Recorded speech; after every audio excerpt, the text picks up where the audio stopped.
Friends, మా ఛానల్లో అన్ని వీడియోస్ మిస్ కాకుండా చూడాలనుకుంటే సబ్స్క్రైబ్ చేయండి, ఇంకా బెల్ ఐకాన్ ని ప్రెస్ చేయండి. చివరికి అందరూ కలిసి ఆ రోజు రాత్రి 3 గంటలకు ఆ కోట బయట తమ యొక్క సామాన్లను తీసుకొని నిలబడ్డారు. ఒక్కసారిగా అక్కడ వాతావరణం మొత్తం ఉరుములు మెరుపులతో ఈదురు గాలులతో భయానకంగా తయారైంది. అక్కడ చూడండి, మనల్ని ఎవరో రమ్మని పిలుస్తున్నారు. దీపం చూపించి రమ్మని సైగ చేస్తున్నారు. అటువైపు పోదాం అని అక్కడికి వెళ్ళారు.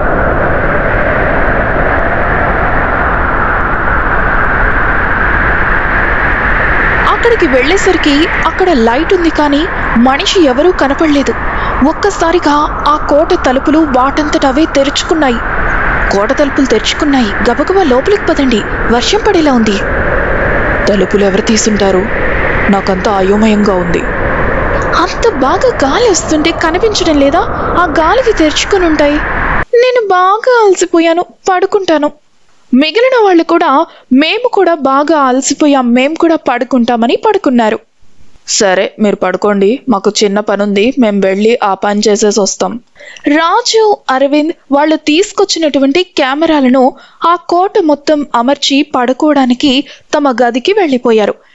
ఎప్పుడు నిద్రపోయారో కానీ వాళ్ళకే తెలియదు. మధ్యాహ్నం 3 గంటలకు అందరూ నిద్రలేచారు. అందరూ ఫ్రెష్ అయి కోట వెనుకమాల ఉన్నటువంటి అడవిని చూడ్డానికి వెళ్లారు. ఆ అడవిలో కొంత దూరం నడిచిన తర్వాత వాళ్ళు మట్టి దిబ్బలుగా పోసి ఉండడాన్ని గమనించారు. ఈ మట్టి దిబ్బలేంటి, చాలా ఉన్నాయి. కొంపదీసి ఇక్కడ గుప్త నిధులు ఏమైనా దాచేస్తారేమో. సడన్ గా వాళ్ళ వెనకమాల ముసలావిడొచ్చింది. మీరిక్కడ ఏం చేస్తున్నారు? మీకు ఇక్కడ ఏం పని? మిమ్మల్ని ఇక్కడికి ఎవరు రమ్మన్నారు? ఈ ప్రదేశాన్ని చూడాలనిపించింది, వచ్చాం. ప్రదేశాన్ని చూడ్డానికి వచ్చారా, లేకపోతే ఇక్కడ ఉండిపోవడానికి వచ్చారా? ఆ ముసలావిడన్న మాటలు వాళ్ళకి అర్థం కాలేదు. అక్కడి నుంచి తమ గదికి వెళ్ళిపోయారు. అసలు మనం ఏమన్నాం? ఆ ముసలావిడ ఎందుకు అలా అరుస్తుంది? ఆవిడ సొమ్మేదో మనం ఎత్తుకొని పోవడానికి వచ్చినట్టు మాట్లాడుతుంది. ఆ రోజు సాయంత్రం బాగా చలి ఎక్కువ అవడం చేత కావ్య, శ్రీజ, చలి బాగా ఉంది, చలిమంట వేసుకుందాం.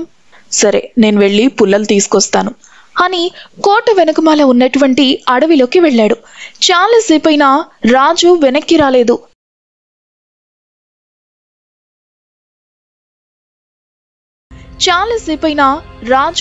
రాలేదు. ఏమై ఉంటుందా అని అడవిలోకి బయలుదేరి వెళ్లారు.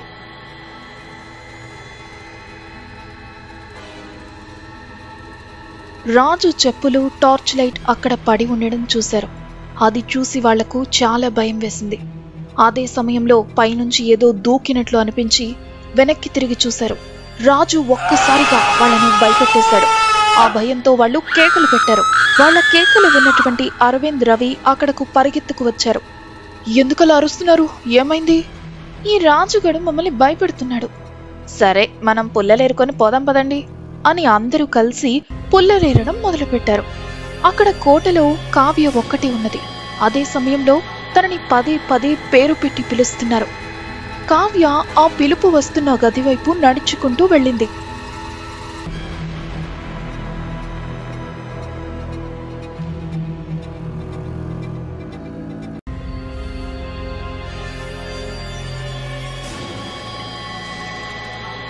తను గదిలోకి వెళ్ళగానే తన ముందు భయంకర ఆకారంతో ఒక దెయ్యం ప్రత్యక్షమైంది. అది చూసినటువంటి కావ్య ఒక్కసారిగా దెయ్యం దెయ్యం అని ఆ గదిలోంచి పరిగెత్తుకుంటూ బయటికి వచ్చింది. ఆ కోట నుండి బయటకు వెళ్లబోతూ ఉండగా ఆ దెయ్యం ఒక్కసారిగా కావ్యను వెనక్కి లాగేసి గాల్లో ఉరివేసింది.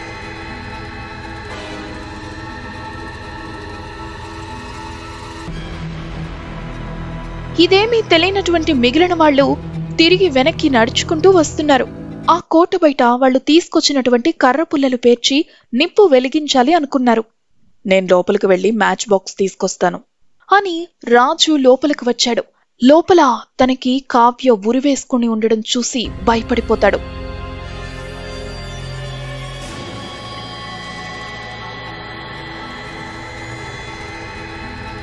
అక్కడి నుండి గబగబా బయటికి వచ్చి, అరే, కావ్య ఉరివేసుకుందిరా అని చెప్తాడు. అది ఎందుకు ఉరివేసుకుంటుంది? పద వెళ్ళి చూద్దాం అసలేం జరిగిందో అని అందరూ లోపలికి వచ్చి చూస్తారు. అక్కడ వాళ్ళకి ఒక తెల్లని గుడ్డ ఎగరడం కనిపిస్తుంది. అది చూసి శ్రీజ, నువ్వు మమ్మల్ని చాలా భయపెట్టావు. చీకట్లో ఈ గుడ్డ ముక్కను చూసి కావ్య ఉరివేసుకుంది అన్నావు. అప్పుడు రాజు తన మనసులోనే, నాకు గుడ్డకి మనిషికి తేడా తెలియనంత చిన్నపిల్లాన్ని కాదు. నేను చూశాను కదా ఇక్కడ కావ్య ఉరివేసుకుని ఉండడం, అంతా మాయగా ఉందే. అప్పుడే పైనుండి కావ్య, ఏమైంది? ఎందుకలా అరుస్తున్నారు? ఏం లేదులే, నువ్వు అగ్గిపెట్ట తీసుకొని కిందకి రా, మనం ఇక్కడ చలి కాచుకుందాం. బయట మనం ఎంత చలి కాచుకున్నా చలిగాలి వస్తూనే ఉంటుంది. ఇక్కడ అనుకోండి తలుపులు వేసుకుని చలి కాచుకోవచ్చు. కావ్య చెప్పిన మాటలు సబబుగా ఉండడంతో హాల్లోనే చలి కాచుకోవాలి అని నిర్ణయించుకున్నారు. తలుపులన్నీ గట్టిగా బిగించేశారు. చలిమంట వెలిగించారు. ఈ సమయంలో తాగడానికి మందు, తినడానికి వేడివేడిగా చికెన్ లెగ్ పీసులుంటే చాలా బాగుంటుంది. తాగడానికి మందైతే నా దగ్గరుందిరా, నేను తినడానికి మసాలా కూర తీసుకొస్తాను అని పైన గదిలోకి వెళ్లి వేడివేడిగా లెగ్ పీస్ తీసుకువచ్చింది.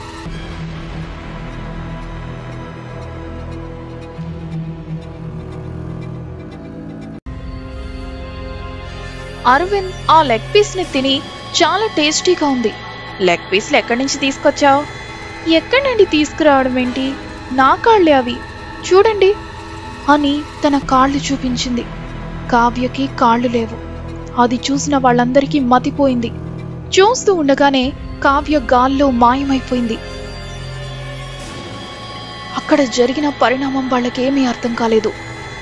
నాకు చాలా భయంగా ఉంది, ఇక్కడ నుండి వెళ్ళిపోదాం. సరే వెళ్ళ తలుపులు బద్దలు కొడదాం అని అందరూ కలిసి తలుపులు తెరవడానికి ప్రయత్నిస్తారు. కానీ ఆ తలుపులు అస్సలు తెరుచుకోవు. మేడపై నుంచి నల్లని ఆకారం వాళ్ల ముందుకు వచ్చి నిలబడుతుంది. ఎక్కడికి పోతారు పిల్లలు? నేను మీకోసమే ఇక్కడున్నాను, మీరు నా నుండి తప్పించుకోలేరు. ఈ మాటలు వినగానే అందరూ భయపడిపోయి ఎలాగైనా సరే అక్కడి నుండి బయటపడాలని పరిగెడతారు. వాళ్ళు అందరూ హాల్లోకి వచ్చి చేరతారు.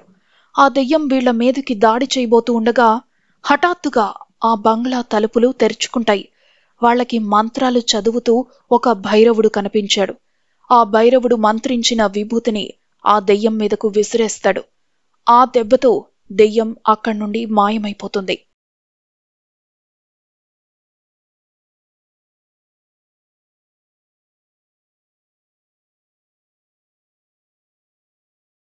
ఆ మాంత్రికుడి వెనకాల ప్రకాష్ని చూసి, అరే ప్రకాష్, నువ్వు రావనుకున్నాం, మంచి సమయానికి వచ్చి మమ్మల్ని కాపాడావు. నాకు కావ్య చాలాసార్లు కాల్ చేసింది, నేను వేరే పనిలో ఉండడం వల్ల చూసుకోలేదు. తను నాకు వాయిస్ మెసేజ్ పంపింది. అప్పుడే నాకు అర్థమైంది మీరు చాలా ఆపదలో ఉన్నారని. అందుకే మా తాతయ్యకి తెలిసినటువంటి ఈ భైరవుడిని తీసుకొని గబగబా ఇక్కడికి వచ్చాను. మరి నీకు ఈ కోట గురించి ఎలా తెలిసింది? మాది పక్క గ్రామమే, నాకు ఈ కోట గురించి మొత్తం తెలుసు. మీరు బయలుదేరే ముందు నాకు చెప్పుంటే నేను మిమ్మల్ని వద్దని వారించేవాణ్ణి. ఈలోగా భైరవుడు, మనకెక్కువ సమయం లేదు, ఇక్కడి నుంచి ఎలాగైనా సరే బయటపడాలి, లేకపోతే ఆ దెయ్యం మిమ్మల్ని ఎవ్వరినీ ప్రాణాలతో వదలదు. మరిక్కడ దెయ్యముంటే ఆ ముసలావిడ ఎక్కడుంది? నేను చదివినటువంటి ఆ కథలో కోటలో పాప గురించి మాత్రమే ఉంది, కానీ ఇక్కడ చూస్తే ముసలావిడ కూడా ఉంది. నాకేమీ అర్థం కాకుండా ఉంది. అప్పుడు ప్రకాష్ తాతయ్య, నిజానికి ఆ పుస్తకంలో ఉంది కూడా వాస్తవం కాదు. అసలు నిజానికి ఏం జరిగిందంటే, ఆ పాపను పెంచడం ఇష్టం లేనటువంటి ఆ బ్రిటిష్ తన పాపను ఆలనా పాలన చూసుకోవడం కోసం ఒక ముసలావిడ్ని పని మనిషిలా తీసుకున్నాడు. ఆ ముసలావిడ మంచిదే, కానీ తనకి మాయలు మంత్రాలు తెలుసు. తమ తాత ముత్తాతలు ఇచ్చినటువంటి తాళపత్ర గ్రంథాలను చదివి అతీంద్రియ శక్తుల కోసం ప్రయత్నిస్తూ ఉండేది. అదే సమయంలో ఇక్కడ తనకి పని దొరికింది. ఆ పాపను చూసుకుంటూ తనకు తెలిసినటువంటి ఆ విద్య ఆ పాప మీద ప్రయోగించింది. ఇవేమీ తెలియనటువంటి ఆ బ్రిటిష్ దంపతులు ఆ ముసలావిడిని నమ్మారు. ఒకరోజు ఆ ముసలావిడ తాళపత్ర గ్రంథాల్లో నరబలి ఇవ్వాలని రాసి ఉంది. అందుకోసం ఆ పాపని బలివ్వాలి అనుకుంది. అంతకు 2 రోజుల ముందు బ్రిటిష్ దంపతులు తన పిల్లలను తీసుకుని వేరే ఊరికి వెళ్లారు. ఆ రోజు అమావాస్య, అర్ధరాత్రి గ్రహణ సమయం. అదే అదునుగా చూసుకున్నటువంటి ఆ ముసలావిడ పాపను బలివ్వడానికి అన్ని సిద్ధం చేసింది. గ్రహణ సమయం మొదలైంది. పూజ ప్రారంభించింది. ఆ పాప ఈ ముసలావిడ్ని బాగా నమ్మింది. అందుచేత ముసలావిడ చెప్పినట్టే ఆ పాప చేస్తూ ఉంది. ఆ గది మొత్తం భూత ప్రేత పిశాచాలను ఆవాహన చేసింది. సరిగ్గా అర్ధరాత్రి ముహూర్తం చూసుకొని ఆ పాపను బలిచ్చింది. ఆ పాప చనిపోయింది, కానీ అక్కడున్నటువంటి ఆ భూతాలు, ప్రేతాలు, పిశాచాలు అన్నీ ఆ పాప శరీరంలోకి ఆవహించాయి. అక్కడున్నటువంటి ఆ ముసలావిడిని చంపబోతూ ఉండగా ఆ ముసలావిడ తన దగ్గరున్నటువంటి మంత్రశక్తితో ఆ పాప తన మీద దాడి చేయకుండా రక్షా కవచాన్ని ఏర్పరచుకుంది. దాంతో ఆ పాప ఆ ముసలావిడిని ఏమీ చేయలేకపోయింది. అదే సమయంలో కోటలోకి ఆ బ్రిటిష్ అతను తన కుటుంబంతో కలిసొచ్చాడు. ఈ పాపలో ఉన్నటువంటి భూత ప్రేతాలు, పిశాచాలు అన్నీ కలిసి ఆ బ్రిటిష్ అతని కుటుంబాన్ని చంపేశాయి. ఆ తర్వాత కోటలోకి ఎవరొచ్చినా కనిపించకుండా పోతున్నారు. కానీ బయట ప్రజలు బ్రిటిష్ వాళ్ళు దేశాన్ని వదిలి వెళ్ళిపోయారని అనుకున్నారు. ఆ తర్వాత ఈ కోటని ఎవ్వరూ వాడలేదు, అలాగే పాడుబడిపోయింది. కానీ ఎవరైనా ఈ కోటలోకి వస్తే వాళ్ళని చంపకుండా ఆ పాప దేహంలో ఉన్నటువంటి భూతాలు, ప్రేతాలు, పిశాచాలు చంపేస్తాయి. మరి ఆ భూతాలు, ప్రేతాలు, పిశాచాలను కట్టడి చేయడానికి ఎవరూ ప్రయత్నించలేదా? వాటిని కట్టడి చేయడం ఆ ముసలావిడికి మాత్రమే తెలుసు. మరి ఆ ముసలావిడ ఏమైనట్లు?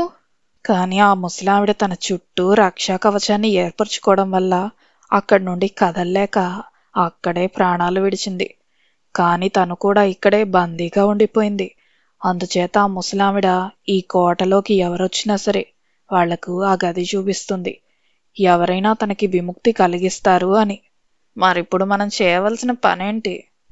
ఆ ముసలావిడ మిమ్మల్ని లోపలికి పిలిచినప్పుడు, మీతో మాట్లాడినప్పుడు కానీ, మీకేమైనా చూపించినప్పుడు కానీ అనుమానం కలిగిందా? తను మాకు ఒక లాంతర్ చూపించింది. అయితే ఆ లాంతరులోనే దీనికి విరుగుడు కూడా ఉండుంటుంది. ఎలాగైనా సరే మీరు ఆ లాంతర్ ఎక్కడుందో వెతికి ఇక్కడికి తీసుకురండి. అమ్మో, మళ్ళా ఆ దెయ్యం మా మీదకు దాడి చేస్తే? ఇదిగో, ఇవి మంత్రించిన తాయెత్తులు. ఇవి మీ దగ్గర ఉన్నంత వరకు ఎవ్వరూ మిమ్మల్ని ఏం చేయలేరు అని తాయెత్తులు వాళ్ళకి ఇచ్చాడు. మీరు వెళ్లి తీసుకొచ్చేలోపు నేను పూజకు కావలసిన వాటన్నింటినీ సిద్ధం చేస్తానని చెప్తాడు. సరేనని అందరూ తలో దిక్కున వెళ్లారు. ఇక్కడ భైరవుడు పూజకు కావలసినటువంటి వాటిని సిద్ధం చేస్తూ ఉన్నాడు. రాజు ఆ లాంతర్ వెతుక్కుంటూ స్టోర్ రూంలోకి వెళ్ళాడు. అక్కడ తనకి లాంతర్ కనపడింది. దానిని తీసుకుని బయటకు వస్తూ ఉండగా, అరే, నీ వెనకాల దెయ్యం ఉందిరా, నీ దగ్గరున్నటువంటి ఆ లాంతర్ నాకు విసిరే. ఆ మాట వినగానే రాజు తన దగ్గరున్నటువంటి లాంతర్ను ఇచ్చేశాడు. దెయ్యం రాజు మీదకు దాడి చేసింది. రాజు మాంత్రికుడు ఇచ్చిన తాయెత్తు కోసం వెతుకుతూ ఉండగా అది కనిపించలేదు. దెయ్యం దాడి చేసి రాజును చంపేసింది. ఇదేలా అంటారు, మాకు ఆ ముసలావిడ చూపించింది, కానీ రాజుని ఆ దెయ్యం చంపేసింది. మీరు వెళ్ళి రాజు యొక్క శరీరాన్ని ఇక్కడకు తీసుకురండి. మీ దగ్గర తాయెత్తున్నంత వరకు ఆ దెయ్యాలు మిమ్మల్ని ఏమీ చెయ్యలేవు. సరేనని చెప్పి అరవింద్, రవి, అజయ్ మృతదేహాన్ని భైరవుడి దగ్గరకు తీసుకొచ్చారు. భైరవుడు తన యొక్క మంత్రశక్తిని ఉపయోగించి రాజు శరీరంలోకి ఆ ముసలావిడ్ను ఆవాహన చేశాడు. ఒక్కసారిగా రాజు లేచి కూర్చున్నాడు.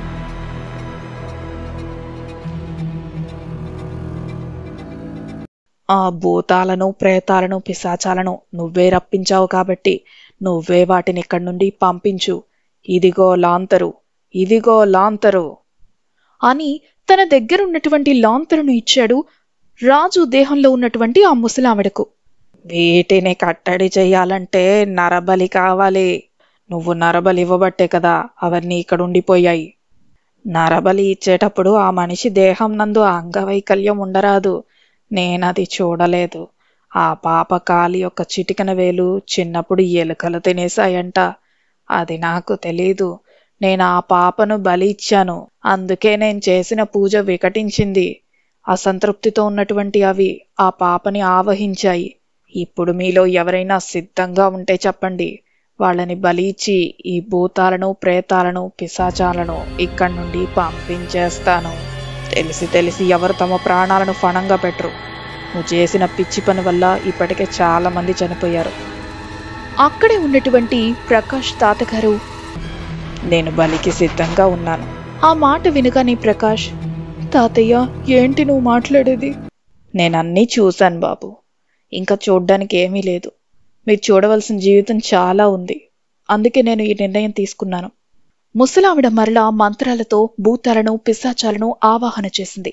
అక్కడికి వచ్చిన అవి బలి ఇచ్చినటువంటి ఆ ముసలాయన శరీరాన్ని తినేసి అక్కడి నుండి వెళ్లిపోయాయి.